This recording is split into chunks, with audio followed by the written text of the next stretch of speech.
Welcome to the Great Detectives of Old Time Radio. From Boise, Idaho, this is your host, Adam Graham. If you have a comment, email it to me, box13@greatdetectives.net. Follow us on Twitter at Radio Detectives and become one of our friends on Facebook, facebook.com/Radio Detectives. Before we do get started, I want to encourage you as you're making your travel plans to remember JohnnyDollarAir.com. JohnnyDollarAir.com is a Priceline affiliate, so you get all of the benefits of naming your own price on hotels, rental cars, or airline tickets, or choosing from great published fares, plus part of your purchase goes to support the Great Detectives of Old Time Radio. So remember, JohnnyDollarAir.com. Now it's time for us to go ahead and begin the Phantom Chase Matter, parts 1 and 2. From Hollywood, it's time now for... Johnny Dollar. Pat McCracken, Universal Adjustment Bureau, Johnny. Well, long time, Pat. What's on your mind? At the moment, $120,000. Hey, you're really thinking big these days. No, correction. Worrying big. Well, I guess if I had 120,000 clams, I'd worry too. Look, if we had it, I wouldn't be worrying. So who does have it? Thomas Chase. Come again? A partner in a New York investment syndicate, Everson and Chase. Real dignified outfit up till now. Chase embezzled the money? We think so. So what do you want with me? I'm no expert in forcing confessions. Johnny, you can't make a guy confess if you can't find him. Oh? Chase has jumped his bail. He's disappeared. I'll be right over.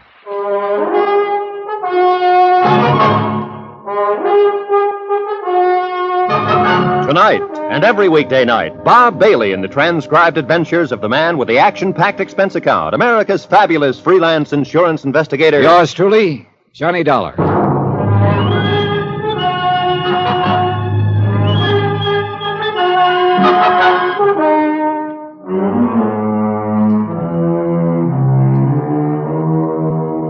From Special Investigator Johnny Dollar to the Home Office, Universal Adjustment Bureau, Hartford, Connecticut. Following is an accounting of expenditures during my investigation of the Phantom Chase matter.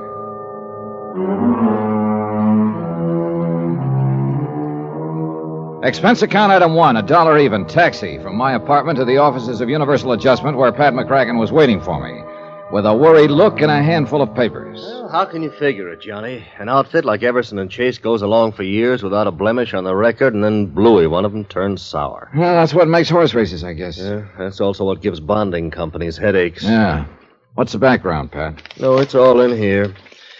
Everson and Chase, investment brokers. Real high-class clientele. Partnership? Oh, yeah. George Everson, senior partner. 42 years old.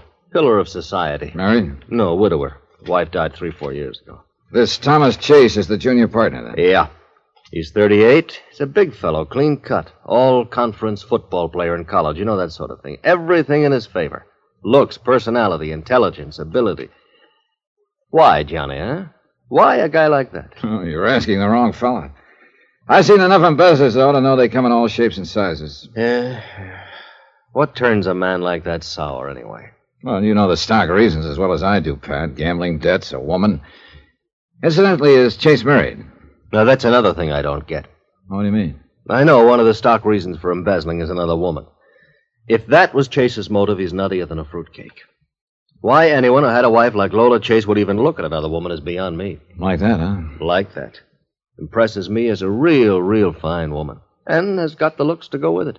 Well, you'll be talking to her. You'll see for yourself. Always a pleasure, Pat.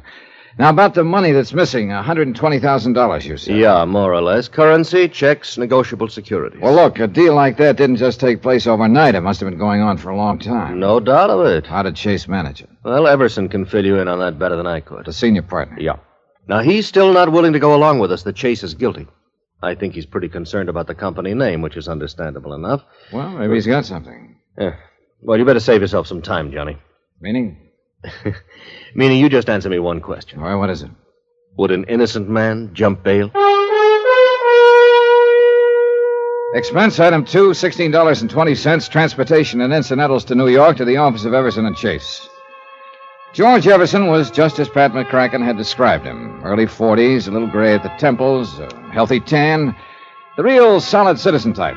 Handsome and, right now, unhappy. I still can't believe it, Mr. Dollar. Tom Chase, of all people. Well, he was like a younger brother. I nursed him through the best graduate business school in the East. I took him in with me. Yeah, how long ago did he become a partner in the firm, Mr. Everson? 4, 5 years. Yeah, 5 years next month it would be. And Lola. Poor Lola. His wife? What? If I ever saw an ideal marriage, that was it. As far as I could see, she's all that a man could want. Maybe not for Tom Chase. Well, maybe not. But I certainly don't understand it. Tell me, how was Chase able to get away with this deal? The embezzlement? Well, to begin with, Mr. Dollar, our firm has always maintained a very fluid relationship with its clients. Frequently, we're buying or selling for them, or both, very rapidly. In a situation like that, the client places a great deal of confidence and trust in us. And we've always had the utmost of both from them. At least we did have. I see. Well, anyway, in a situation like ours, it is possible for a clever man to juggle figures. And that's what Tom Chase did? Yes, I'm afraid so. You see, more and more lately, he'd taken over the personal management of some of our best accounts. Oh, sort of taking them under the wing, huh? I encouraged him to. But if I'd realized I was only putting temptation in Tom's way, Well... How did you find out what he'd been up to, Mr. Everson? Well, Tom had formed a kind of pattern in his accounts. He specialized in handling those clients of ours who were primarily interested in growth investments. Growth? Long range. You know, buy and hold it for quite a while. Oh, yeah, I see. But one of those clients suddenly decided to liquidate his holdings on short notice. The account turned up short, then? Quite short. So, of course, I immediately ordered a full-scale audit. The results of that brought the district attorney's office into it. The rest, you know. Yeah. But I must say that on paper, he'd done a very convincing job. You see, now, here are the files on all his accounts. Pardon me. He'd recorded each transaction carefully and correctly, and had written up memos on all of them. Mm-hmm. These memos, they in his handwriting? Yes, they are. May I take one of them with me? Yeah, certainly. Here you are. Thanks. Mr. Everson, as I understand it, Tom Chase wouldn't talk after his arrest. No. That was the most frustrating part of it. If he'd have given us some kind of explanation, anything. But he refused to make a statement of any kind. I see. I arranged for his bail, of course, and tried to do what I could, but... But he jumped bail and disappeared. Yes, I'm afraid so. This was 4 days ago, I understand. Yes. All right, one more thing, Mr. Everson. Had he acted at all differently lately? Well, I hadn't noticed anything, but apparently his wife, Lola, had. Oh? Yeah, I had dinner with them a week or so before this thing happened. Lola got me off to one side for a moment and asked me if I'd noticed any change in Tom lately. Change? Yeah, she said that he'd seemed rather moody and preoccupied. Well, that made me realize that he had seemed a trifle tense around the office. Apparently, he'd told her he'd been working extra hard. Yeah, I suppose that should have been a danger sign to me, but... I was afraid so I just passed it off. I kidded her out of it. Yeah. Well, thanks for the information, Mr. Everson. It's little enough, I'm afraid. Where do you start looking at a case like this? Well, that's a good question. First, I think I'm going to have a talk with Mrs. Chase, find out all I can about her husband's habits, likes and dislikes, so on. Sometimes you pick up a lead that way. Well, you'll probably run him down sooner or later. I understand you have quite a reputation at that sort of thing. I wonder if you'd do me a favor, Mr. Dollar. Sure. As I say, you'll probably find him, and as for the money, well, I guess whatever part of it we recover, we should be grateful for. Well, that's about the size of it, I guess. Frankly, I'd rather not see Tom Chase again, unless it can't be avoided. Yeah, I understand. But there is one question I guess I'll always wonder about. Maybe you can find the answer for me. What is it? Why did he do it? Why? Expense account item 3, $12.50, cocktails and dinner for Lola Chase and myself. I figured she might relax a little more that way, and believe me, taking Lola Chase to dinner was no chore. She was everything Pat McCracken and George Everson had said she was. Tom Chase must have had some pretty powerful reasons to walk out on her. Well, Lola and I made general conversation throughout dinner. She was poised, but pretty subdued. After we finished eating, I steered the conversation around to her husband. I don't know that there's anything I can tell you that I haven't already told the district attorney's office, Mr. Dollar. But whatever information I can furnish. Well, what I mainly want to know is, what sort of person was your husband? Tom? Yeah. I guess I'm the wrong one to be answering that, Mr. Dollar. Hmm? I thought I knew Tom better than anyone in the world. But as it turned out, I didn't know him at all. Funny how you can live with someone for years and never... Yeah.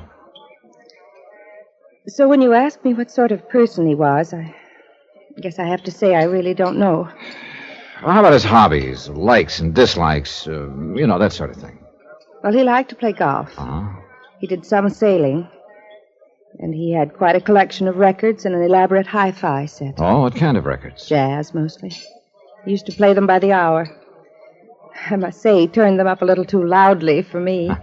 But then I understand that women's ears weren't built for hi-fi or something like that. Yeah, tell me, Mrs. Chase, did you notice much change in his behavior recently? Yes, I did. And it upset me. What sort of change? Well, for one thing, he became rather moody. I guess you'd call it. He seemed to have something on his mind all the time. Several times he stayed out late at night, said he was working. I see. And then there was the thing about our vacation. What was that? Well, we'd planned a little trip. But at the last moment he told me he couldn't go. He insisted I make the trip without him. I didn't want to, but he insisted. So I finally went, alone. It was when I got back that I found out he'd been arrested. Where did you go on this trip? Martha's Vineyard. Uh-huh. Well, thanks very much for the information, Mrs. Chase. Thank you, Mr. Dollar. You've been very kind. When and if you find Tom, well... Yes? Well, I guess I'm just foolish enough to think he still might be innocent. I took Mrs. Chase to her apartment and then went back to my hotel. The big question was where to start. What did I really know about Tom Chase? I had a picture of him and a specimen of his handwriting. I knew his hobbies. But what did it all add up to? Oh, Mr. Everson. Yeah, I'm sorry to barge in on you at this hour, Mr. Dollar. No, not at all. Come in. Thanks.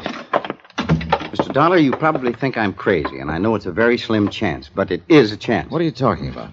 Take a look at this newspaper. Right here. Huh? A feature article on jazz in New Orleans. This picture taken in a bar down there. The old guy with the trumpet? No. In the background. The people sitting at the bar. Look at this man right here. Oh. His face is half turned away, and it looks like he hasn't shaved for a while. Mr. Dollar, that's Tom Chase. You sure? You can't see much of his face. I know. But when you've been around a man for several years, you notice little things about him, little mannerisms. Like what? Well, look at the way he's got his head sort of cocked to one side. Now, that's just the way Tom always did when he was listening to something. And look at his hand resting on the bar like one finger was pointing at something. Wow. Now, that's the way Tom held his hand. And look, he's got one leg sort of drawn up. That is exactly the way Tom used to sit at a bar. Oh, but Mr. Everson, any number of men, and that picture isn't too clear. I know. Maybe it's just a crazy, wild idea. But, Mr. Dollar, I'll bet on it that man is Tom Chase. Crazy, wild idea? Maybe, maybe not. But it took less than a second to mentally flip a coin, and it came up New Orleans.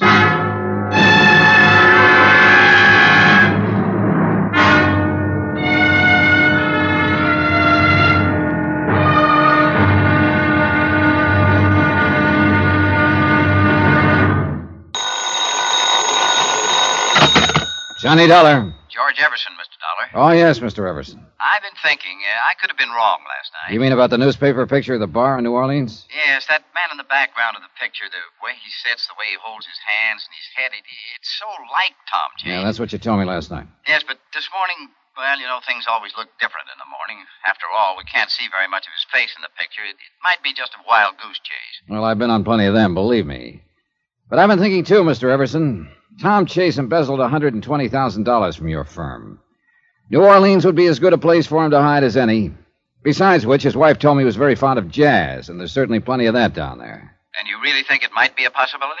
My plane leaves for New Orleans in an hour.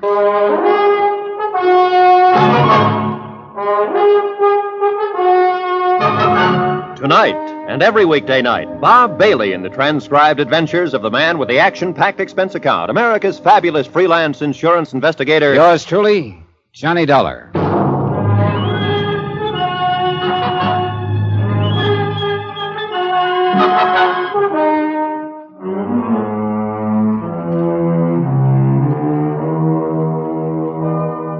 From Special Investigator Johnny Dollar, location New Orleans, Louisiana, to the Home Office, Universal Adjustment Bureau, Hartford, Connecticut.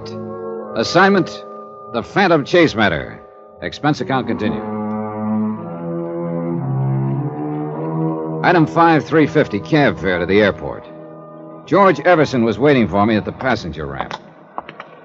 I'll tell you, Mr. Dollar, before I came out here to the airport, I called the insurance company you represent in this investigation. Oh? I told them if this trip to New Orleans did turn out to be just a wild goose chase, that I would assume your expenses.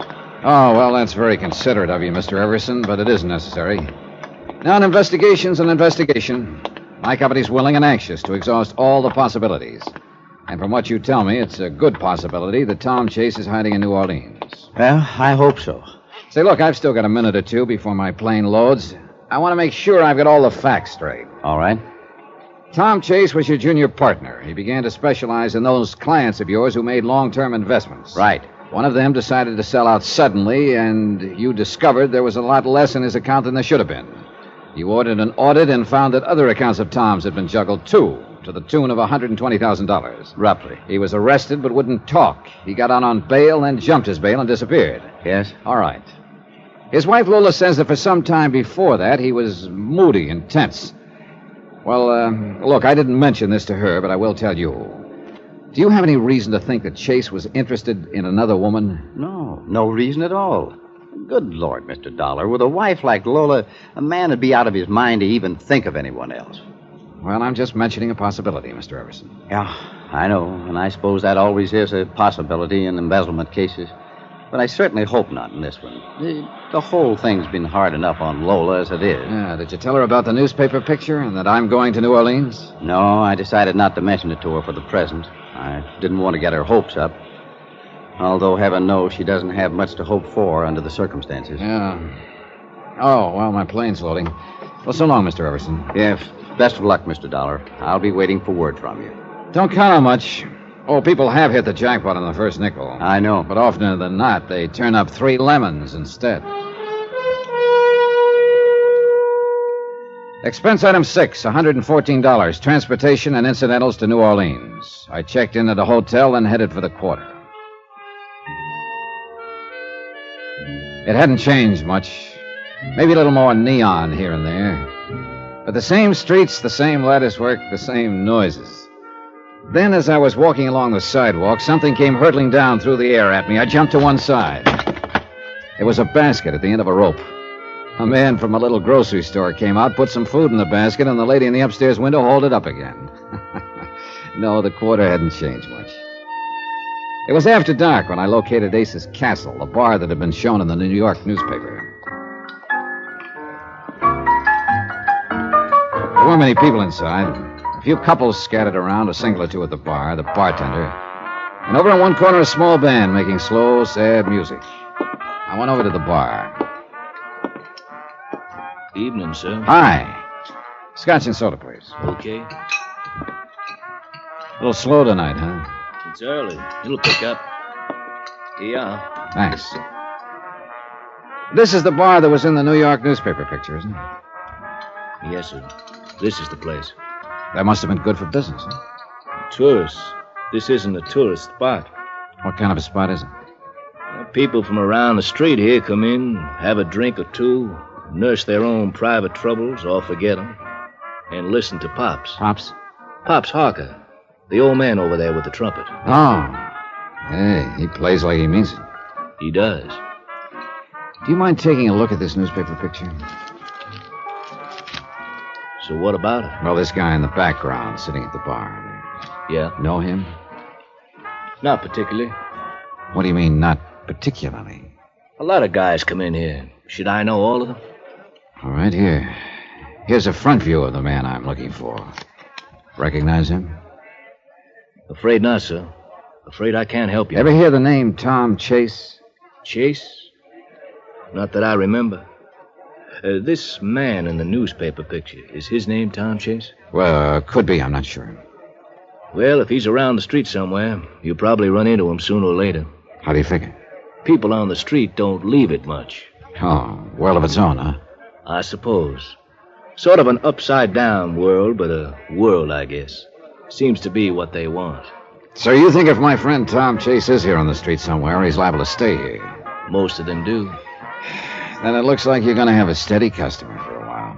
We can always use him. Why don't you go talk to Pops, the old boy playing the trumpet there? He's got quite a memory. Maybe he could help you. Thanks, I will.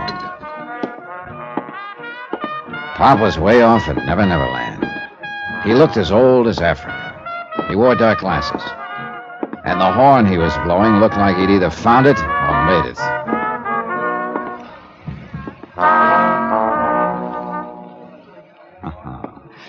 Real cool, Pops. Thank you, Daddy. Me and the boys just warming up. That was a warm-up? Oh, it ain't what it used to be. We'll still hold up for a while, I guess. I think it will. Yeah, you talk to that horn real pretty. It when the horn talk back to counts, Daddy. Hey, look, maybe you can help me, Pops.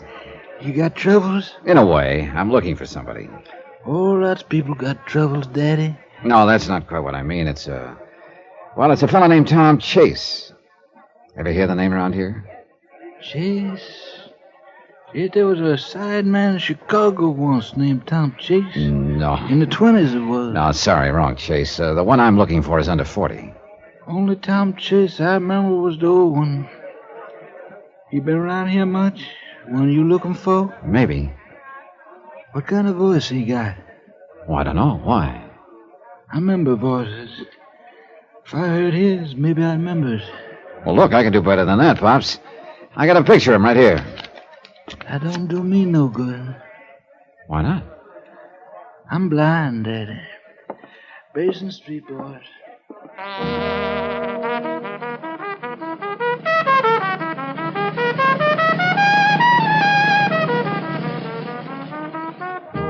I think I knew now why he could blow the kind of music he did. It had to make up for a lot of things. I guess it was the only way he could see. Item 7, $2, drinks for me. I sat there in Ace's Castle for a couple of hours, waiting for Tom Chase to show up, or for the guy who looked like him to show up, so I'd know for sure whether this was a wild goose chase. But nothing happened. A few people slowly drifted in and out. Mostly they huddled around Pop's Harker, nursing their drinks and listening. It got to be midnight, and I just about decided to give up when a man with a face like a weasel slid into the chair across the table from me. Your name, Dollar? Johnny Dollar? That's right. Who are you? Freddie Quintana. So? So you should be glad to see me. Should I? Any particular reason, Quintana? Oh, the best. It's around the street that you're looking for somebody, Dollar. News travels fast. Yeah, when it's really interesting news like that. What's so interesting about it? Whenever I smell dough, it is always interesting. Well, maybe your nose is too sensitive or too long. There was no mention of money. Look, I've been around, Dollar. Oh, I don't doubt that. Yeah, a lot of people who float around the street and the quarter don't want to be found. Oh? So a guy comes looking for somebody, it usually costs him a little money to find him. I see. And you're looking for a guy named Tom Chase. So? So, I think I got him pegged. Where is he? Oh, not so fast, Dollar. Not so fast. First we talk money, You're wrong there, Freddie. What you mean? First, we make sure you know what you're talking about. Now, look now, You mister. look. I've bumped into a lot of characters like you. And more than a fair share of them were just trying to ace into a deal for a fast buck without I any... tell you, I got the guy pegged. Describe him. Yeah.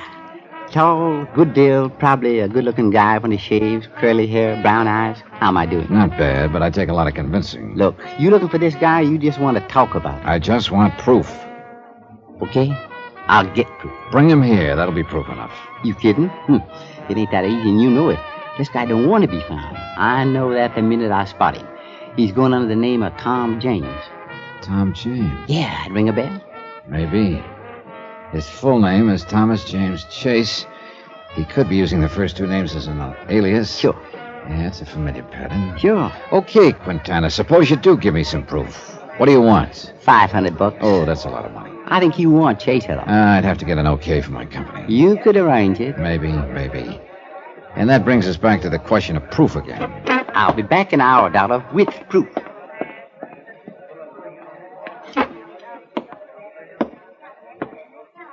Daddy, Yeah, what is it, Pops? that man you was talking to, he's a bad one. Oh? I can tell it in his voice, Daddy. Yeah, I know what you mean. You don't want to mess around with a bad one like that. Unfortunately, he could have something I need. Is that the reason? Oh, well, maybe not a good one, but it's part of my job. Maybe you got yourself the wrong kind of job then, Daddy. You know, Pops, sometimes I think you're right.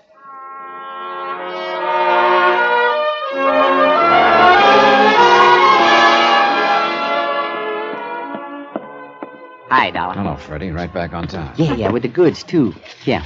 Take a look. It's all crumpled up. What is it? Well, smooth it out. I think it's a letter he started writing and threw it away. Where'd you get it? I paid a little visit to his room when he was out. I fished it out of the wastebasket. Okay. Lola, when you get this, I'll be far away. Don't try to find me. It's better this way. I don't know how to explain, but ends there. Well, what you think? Is he your boy? I can tell you in about 10 seconds. I fished the sample of Chase's handwriting out of my pocket and compared it to the half-finished letter. I'm no expert, but I didn't have to be. There was no doubt about it. It was Chase's handwriting. So it looked as though my trip was going to pay off after all. Tom Chase was right here in New Orleans.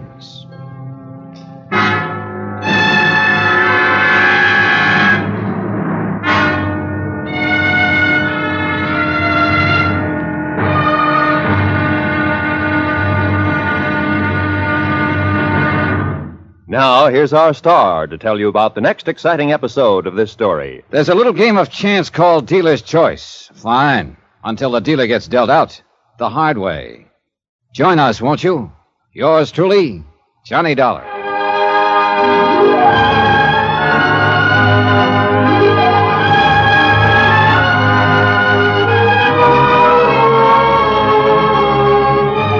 Yours truly, Johnny Dollar, starring Bob Bailey, is transcribed in Hollywood. Written by Robert Reif, it is produced and directed by Jack Johnstone. Be sure to join us tomorrow night, same time and station, for the next exciting episode of Yours truly, Johnny Dollar. Roy Rowan speaking.